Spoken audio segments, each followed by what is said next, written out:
数えました。このメモに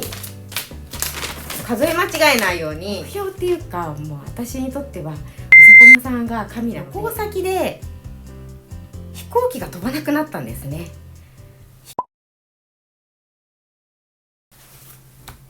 皆さんこんにちは。おしゃれ着物が着たい久美子です。皆さんありがとうございます。チャンネル登録者5000人達成することができました。今年の、3000人超えた頃ぐらいに年内にね5000人チャンネル登録者目指すというようなお話をして、言ってみるのはただだなと思って言ってみてたんですけど、達成することができましたので、今回はお礼の動画です。チャンネル登録者5000人記念に皆様のご質問に答えようと思いまして、質問を募集しておりましたので、その質問に今からお答えしたいと思います。訪問着の会も開催させていただいて、来てくださった方結構ね、1000人満たない頃からチャンネル登録をしてくださってる方ばかりで本当にありがとうございます。最近ねチャンネル登録してくださった方も過去の動画でいっぱい私がいろんなもの買ったりとかいろんな失敗したりとかいろんな自慢もしてるので、よかったらそちらまた見てください。はい、じゃあとりあえず質問に答えていこうと思います。はい、すぐやるかと何でもチャレンジするかに所属しているんですか？その気持ちの持ちようを拝聴したいというね質問コメントをいただきまして、でこれどうなんですかね。なんか結構性格がせっかちで昔からなんか自分の中のマイブームで日々生活してるような人なんですよ。なので何かが気になるとか何かやりたいとか思ったら、とりあえずなんでしょうね、取り掛かってやってみないと気が済まない感じなんですよね。なので前のブログをやってた時も10年間ぐらい毎日ブログ更新してました。その頃はそうね、ブログのね筋トレとブログのブームがずっと来てたので、10年間ね長く続いたと思います。結構今ね着物がマイブームで動画作成もすごく前から興味があったので続けてますし、なんかいろいろ生活している中でなんか面白そうとかやってみたいとかって思う、これできそうかもって思ったらやりたくなっちゃうんですよね。性格ですよね。あと小さい頃から思い立ったが吉日ってねいうことわざあるじゃないですか。結構母に言われてたんでそう夜中の12時過ぎた頃に部屋の模様替えがしたいと思ったら部屋の模様替えするみたいな、そういう人です。はいそれになんか私ってなんかやりたいなと思ってもなんていうんですか、考えすぎちゃうと結局やらなくなっちゃうタイプなんですよ。なんかいろいろ考えるとデメリットがいっぱい浮かんできて、そうするとやめとくかみたいな感じになっちゃうので、気持ちが湧き上がってる時は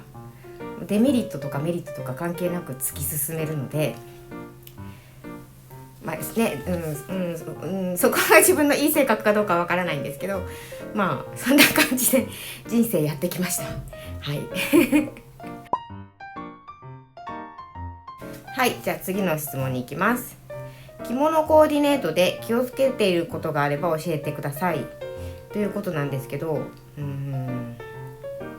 そうですね、馴染むコーデっていうのとコーディネートをしていってなんか気持ちが盛り上がるような感じのコーデはしたいなと思ってます。この間夏ぐらいに10月か赤コーデやったじゃないですか。赤っ赤とね赤をね組み合わせるって着物のコーディネートのこのセオリーから言って微妙だと思うんですよ多分だけどなんかノリでなんかちょっと合わせてみたらすごい素敵だったし、評判も良かったし、多分ねインスタでその着姿を募集した時に赤白コーデをやってくださった方はすごく楽しかったと思うんですよね。着てて楽しい、自分を盛り上げることができる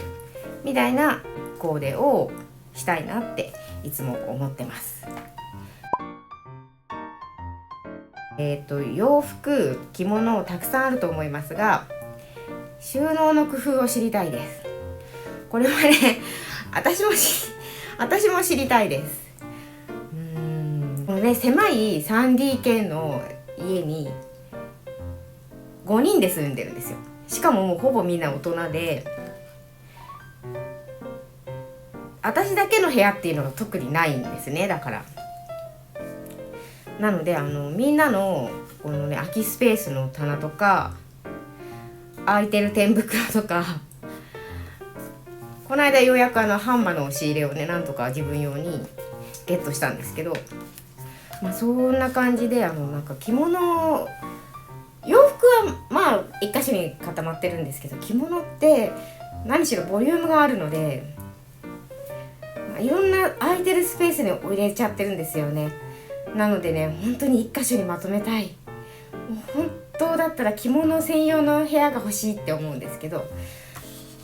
なかなかちょっとそこまでいかなくって、収納の工夫も何もないです私は。すいませんはい、せいぜい皆さんやってると思うけど、帯留めをダイソーのね薄い収納ケースに入れるとか、それぐらいですよ本当に。あとはへこ帯をズボンハンガーに引っ掛けてパイプハンガーでとかね、ハンマーの押し入れの紹介をしている動画もあるので、よかったらそれちょっと私もちょっと探して概要欄に貼っておくので、よかったらこんな収納なのみたいなちょっとひどい感じなんですけど、よかったらどうぞはいはい、着物関係で買いたいものリストナンバー1。これはですね、やっぱ着物専用の部屋ですよ。着物専用の部屋が欲しい。本当に、いつか叶えたいです。まあね、その部屋じゃなければいろいろありますよ、買いたいものは。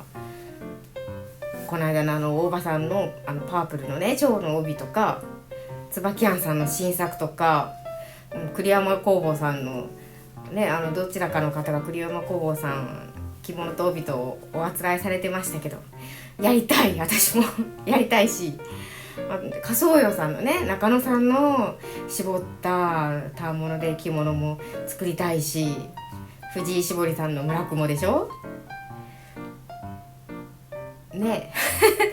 あとポンダ屋さんの浴衣とかね。いやもうほんと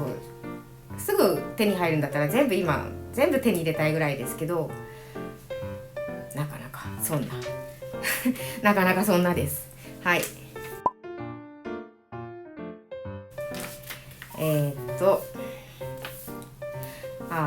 何がきっかけでお着物を好きになり着ようと思われたのですかっていうことなんですけど、これはね何回かお話はしてるんですけど、そもそも私が着物にはもうずいぶん前から興味はあったんですよ。20代の頃に浴衣を自分で仕立ててみたり、あと長女の初めての七五三の時にその時も着物着て写真だけ撮ったりとかもしてましたし、だけど本格的にハマったのはコロナ禍ですよね。コロナ禍でちょうど長女の成人式を迎える2年ぐらい前か、高校3年生だったんでいっぱいセールスの電話かかってくるんですよ。振袖の展示会があるので行きませんかみたいな感じでその時うち長女が車椅子だったので、車椅子の着付けは大丈夫ですかっていうような話をしたら、ちょっとお待ちくださいって言われて、後ほどおかけ直ししますって言われて電話切られちゃったんですね。でその後折り返しかかってきて、30分間ぐらいずっと立ってていただけるんでしたら着付けできますって言われたんですよ無理ですよねって感じですよね。こっち車椅子でってお願いしてて、まあ車椅子だけど30分間ぐらい立てる人もいるのかもしれないんですけど、うちはせいぜい 2,3 分ぐらいしかこうずっとね立つのが難しかったので、ちょっとそれは難しいですねっていうことになって、じゃあうちではお受けできませんっていうふうに言われたんですね。これだとこのままだと成人式に着付けができないかもしれないと思って、でそれから自分自身に着物に興味があったし、浴衣ぐらいだったら着れるので、練習すればもしかしたら娘の成人式も着付けできるかなと思って、でその頃ねコロナ禍で時間もあったので、YouTube でいろいろ見てたら振り袖の着付けのね動画もねいっぱいあるし、これはいけるかもしれないと思って、それでとりあえず自分が着れなきゃ着せられないだろうと思って練習始めたんですね。自分が着る。でそうこうしてるうちに新栄さんで爆買いしてるウルポロさんのチャンネルを見て、と思って、こんな値段なのと思って、着物の値段がですねすごい衝撃だったんですよ。買いたくなって、で新栄さんでちょっと練習用にと思って振り袖をね、帯と振り袖のセットで8,000円ぐらいで買ったのかなで買ったんですね。でそれで、長女に着せてみて、意外と着せられると思って、でそれでまた練習をしてね、自分も着る練習をして、でいろんな着物のオークションから始まり、新栄さんも見てバイセルさんも見てっていう風にしてると、だんだんとっても着物が素敵に見えてきて、お手頃価格で手にも入るし、それで一気にハマったって感じですね。はい。長着で合わせを始めるタイミングは日中気温何度くらいで決められますか？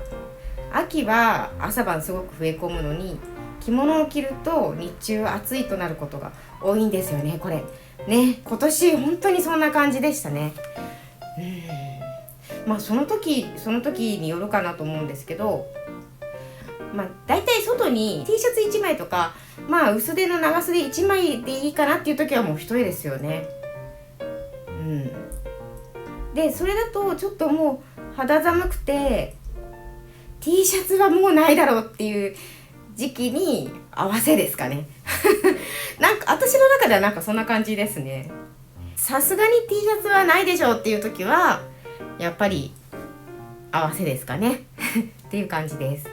あと私は羽織も着ますけど、羽織よりも先にショールとかで温度調節をすることがやっぱ秋口多いですね。ショールだともう暑かったら簡単に外してバッグに入れておけるし、寒くなったらすぐ羽織るみたいな感じで、そんな感じで調節してました。はい。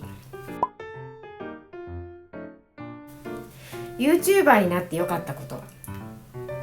目標にしている YouTuber さんは誰ですか？ YouTuber になってよかったこと、それはやっぱり着物を通じてね、いろんな方とお友達になれたことですよね。前に動画の中で話したことあるんですけど、コメントでねいろいろやり取りをさせてもらったり、インスタでお互いフォローし合って他の方の着姿をね見せていただいたり、着物が好きっていう同じ趣味を持った人とコミュニケーションを取れることになったことが一番ですよね。あとはなんとなく家の中で子供たちが少しはママもやるんだなって思ってくれたんじゃないかなって思ってます。ただのおばちゃんじゃないぞっていうところがちょっと見せたいかなと思ってます。はい、目標にしている YouTuber さんは誰かですけど、目標っていうかもう私にとってはうさこまさんが神なので、着物系の YouTuber の中でナンバーワンは私の中ではうさこまさんですうさこまさんですはい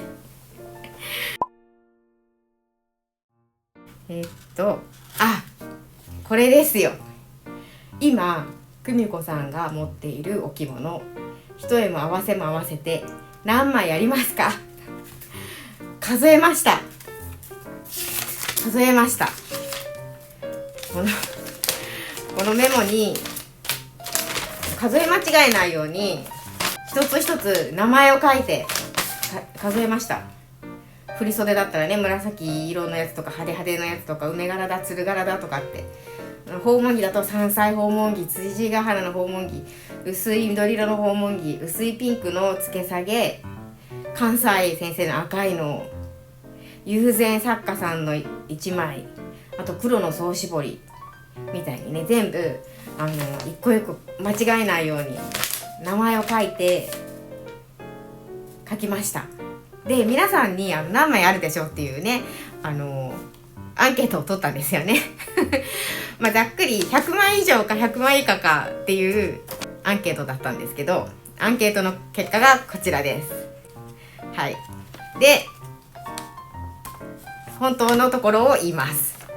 ですね、まず振り袖が4枚ですね。これは娘のは入れてないです。私のです。私が趣味で買った振り袖、着ないけど買った振り袖が今4枚です。はい。それからですね、合わせ毛、これが45枚。意外と少なくないですか？45枚かと思って、私の中では45枚だったらありだって思いましたはい。パパには聞かせられないですね。はい。一重は夏に25枚か26枚だったんですけど、ちょっと増えて、自分でね裏外したのとかもあったのでちょっと増えて今30枚です。夏物と一重が合わせて30枚です。はい。あれですね、母が作ってくれた黒紋付きですね、いわゆる喪服のやつですねは春と夏で1枚ずつで2枚。それから留め袖ね、私が新栄さんで500円ぐらいで買った留め袖を着るのにね買った留め袖が1枚。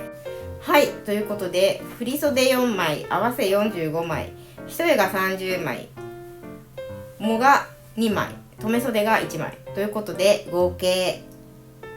82枚でした。どうですか？なんか意外じゃないですか？私意外でしたもっとたくさんあると思ってたんで、ちょっと一安心しましたね自分の中で枚数数えないで買ってたんで、100枚以上あったらどうしようって思ってたんですけど、82枚だったらまだ100枚に遠く及ばずですよねなんで良かったなって思います82枚でした。はい。意外だったと思います。私も結構意外でした。はい。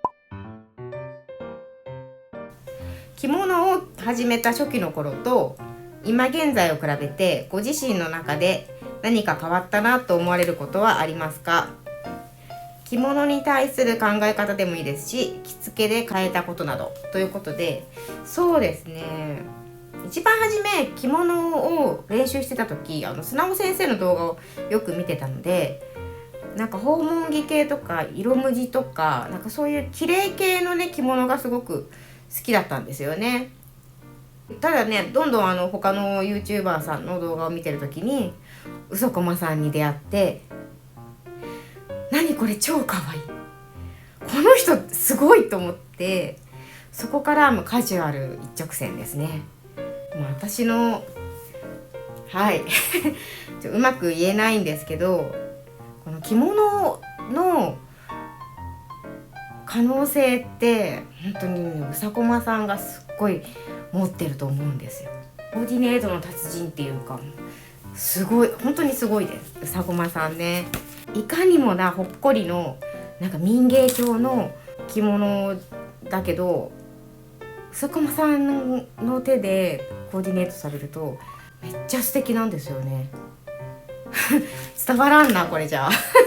すいません。でもうさこまさんの動画をね見てくださったらねわかると思います。見てる方たくさんいらっしゃると思うんですけど、本当にえって思いますさすがにこれはそんなおしゃれにならないだろうと思っても、かわいいってなるんですよ。すごいですよねあとははい、うちのねパパとの馴れ初め、ご主人様との馴れ初めはということですけどこれですね、うちのパパは私よりも年下で、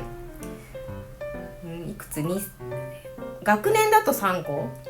と、年齢は違う、学年だと2個、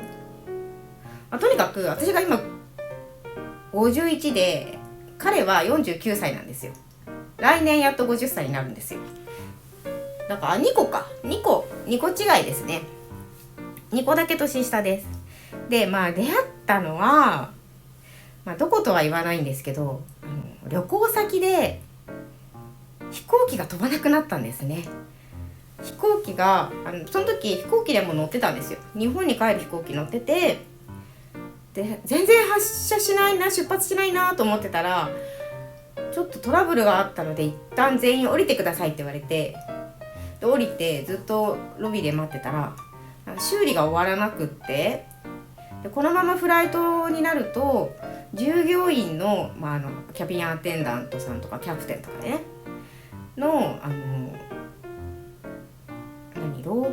労働基準法に抵触しちゃうので、このままではもう今日は飛べなくなりましたって言われたんですよと思ってでも私ね結構ね飛行機飛ばないこと多かったんです。諦めて、じゃあ航空会社がねホテルを準備したのでそちらに移動してくださいっていうことで、そのね飛行機の空港からホテルまでの周回回ってるバスに乗って行ってくださいって言われたんで待ってたんですね。でそのバスの中で知り合いましたって感じこんな感じです。はいこんな感じでいいかなもうそれ以上でもそれ以下でもないんで、そこが出会いです。はいはい、あとはですね、マスクをつけてるのはどうしてですかっていう質問があったんですけど、いつもね私動画出てる時マスクしてるじゃないですか。実際にねお会いする時は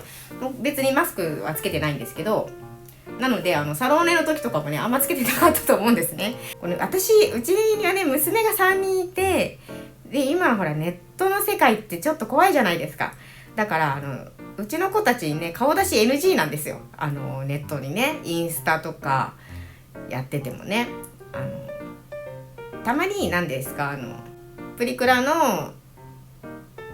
写真みたいなのがねいいストーリーにあげたりとかしてるけど、あれ別人なんであれはいいんですけど一応基本的にね顔出し NG ってことに家族内のルールで決まってるので、ママだけね顔出ししちゃダメでしょってことになってるので、私も顔出し NG です。でもこうやってね出て喋ってることはすでに顔出しじゃんって言われたんですけど、ですかねいやでも顔出しじゃないですよね。だいぶね多分ね分かんないと思いますよ。普段会ったらマスクしてなかったらねはい、マスクをしてるのはそういう家族のルールがあってマスクをしています。はい、というわけで皆様のおかげでチャンネル登録者5000人達成することができました。どうせだったらじゃあもうこの後今度は来年1年で1万人を目指そうってところかなって思っています。はい、ではいかがでしたでしょうか。皆様の質問に答えてみました。面白かったって思ってくださった方がいらっしゃいましたら、チャンネル登録と高評価ボタンもお願いします。ではまた次の動画でお会いしましょう。ありがとうございました。